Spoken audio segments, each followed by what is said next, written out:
फणसाच्या बिया फक्त शिजवून न खाता त्याची मस्तपैकी भाजी कशी बनवायची ते आज आपण पाहणार आहोत।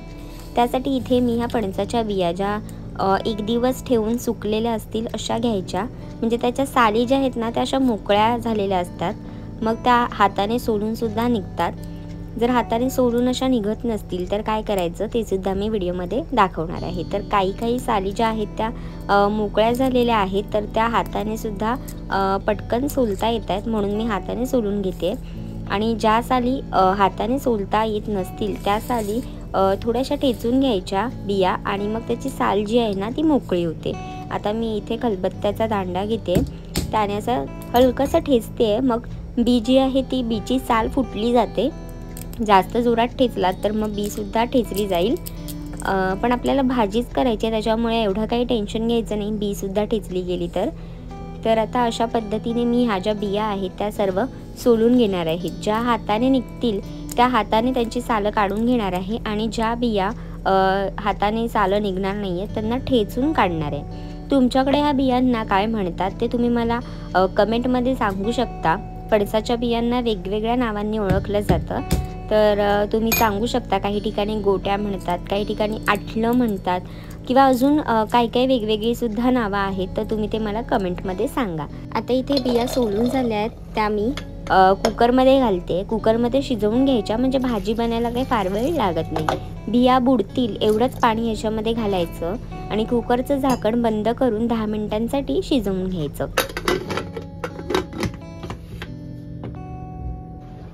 10 मिनिटानंतर कुकर संपूर्ण थंड करून घ्यायचा आणि मगच उघडायचा। आता मी इथे थंड झाल्यावरच उघडते, तुम्ही पाहू शकता आतमध्ये वाफसुद्धा नाही आहे आणि बियासुद्धा व्यवस्थित शिजल्यात। तर आता इथे साहित्य पाहूयात। मी इथे शिजवलेल्या बिया काढल्यात एका बाउलमध्ये, त्यानंतर जवळा घेतला आहे, पाण्यात भिजत ठेवला आहे, कांदा आहे, लसूण, कोथिंबीर, लाल तिखट, त्यानंतर इथे मीठ घेतलं आहे, गरम मसाला आहे, हळद, त्यानंतर मोहरी आहे, कढीपत्ता आणि 2 ते 3 सालं कोकमाची घेतली आहेत। तर आता आपण रेसिपीला सुरुवात करूयात। तर आता इथे कढईमध्ये मी 2 ते 3 चमचाभर एवढं तेल घालते। तेल व्यवस्थित गरम झाल्यावर त्याच्यामध्ये कढीपत्त्याची पानं घालायची, 2 ते 3 मी इथे लसणाच्या पाकळ्या घेतल्या आहेत ठेचून, त्याच्यानंतर राई घातली आहे मी इथे अर्धा टीस्पून एवढी आहे, त्यानंतर इथे एक कांदा घेतला आहे बारीक चिरून, तो इथे तेलावरती मऊसर होईपर्यंत आपल्याला परतून घ्यायचा आहे। कांदा मऊसर झाल्याच्या नंतर ह्याच्यामध्ये मी भिजत घातलेला इथे जवळा तुम्ही आधीच जर भाजून घेतलात तरीसुद्धा चालेल, पण मी आता इथे माझ्याकडे फार वेळ नव्हता म्हणून मग मी भिजत ठेवला आणि आता मग आपण डायरेक्ट भाजीसोबतच ह्याला शिजवून घेऊ।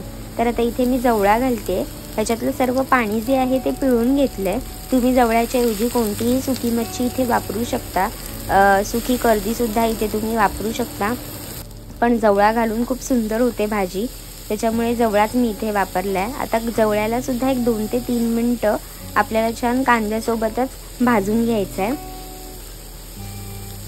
जर तुम्ही मयुरीज किचनला अजूनपर्यंत सबस्क्राईब केलेलं नसेल तर लगेच जा, सबस्क्राईब करा आणि बेल आयकॉनवर क्लिक करायला विसरू नका, म्हणजे जेव्हा केव्हा मी माझी नवीन रेसिपी अपलोड करेल तेव्हा तुम्हाला त्याचं नोटिफिकेशन मिळेल। आता इथे जवळा जो आहे तो भाजून झाला आहे, ह्याच्यामध्ये मी लाल तिखट घालते, 2 चमचाभर एवढं लाल तिखट घातलं आहे, त्याच्यानंतर हळद घालते आणि गरम मसाला घातला आहे, अर्धा चमचा गरम मसाला आणि 1 टीस्पून मी एवढी हळद घातली इथे। डिस्क्रिप्शन बॉक्समध्ये सगळं प्रमाण मेन्शन केलं आहे मी। आणि आता हे सर्व व्यवस्थित आपल्याला मिक्स करून घ्यायचं आहे। आणि आता ह्याच्यामध्ये ज्या शिजवून घेतलेल्या बिया आहेत, पाणी ना शिजवताना जास्त घालायचं नाही, म्हणजे पाणीसुद्धा मी इथे वापरले नाही तर मग ते फेकून द्यावं लागेल आणि मग सगळी चव जी आहे ती पाण्यासोबत निघून जाईल, म्हणून बिया शिजवताना बिया बुडतील एवढंच पाणी घालायचं, म्हणजे व्यवस्थित बिया शिजल्या जातात आणि पाणीसुद्धा जास्त उरत नाही। तर आता इथे बिया आणि पाणी दोन्ही मी घातलं आहे, पाणी अगदी थोडंसंच होतं, 1 चमचाभर एवढं पाणी असेल। तर आता हे सर्व व्यवस्थित मिक्स करून घ्यायचं। खूप टेम्पटिंग अशी दिसते ही भाजी। आता ह्याच्यावरती मी चिरलेली फ्रेश कोथिंबीर घालते आणि चवीनुसार मीठ घालणार आहे आणि 2 ते 3 सालं इथे मी कोकमाची वापरते। इथे कैरीच्या फोडी असतील त्यासुद्धा घातल्या तरीसुद्धा चालेल, मी इथे कोकमाचा वापर केला आहे। आता हे सर्व व्यवस्थित मिक्स करून घ्यायचं आहे।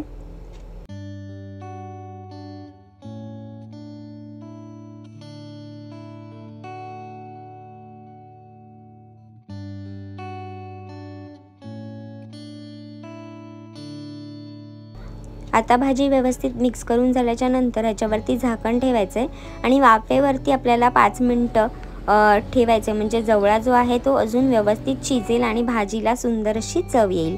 तर पाणी घातलं आहे मी झाकणावरती आणि वाफ काढून घेतली आहे मस्त। आता इथे माझी भाजी जी आहे ती बनून तयार झालेली आहे। फणसाच्या बिया जर शिजवून तुम्हाला खाऊन कंटाळा आला असेल किंवा भाजूनसुद्धा तुमचं खाऊन झालेलं असेल तर अशा पद्धतीने मस्त अशी चटपटीत भाजी तुम्ही नक्की ट्राय करून पहा। ही भाजी चपातीसोबत, भाकरीसोबत किंवा वरण भातासोबतसुद्धा तुम्ही खाऊ शकता किंवा अशीचसुद्धा ही भाजी खाऊ शकता, इतकी ही खूप सुंदर लागते। जर तुम्हाला माझी रेसिपी आवडली असेल तर लाईक करा, शेअर करा आणि सबस्क्राईब करायला विसरू नका। निरोगी खा आणि निरोगी राहा।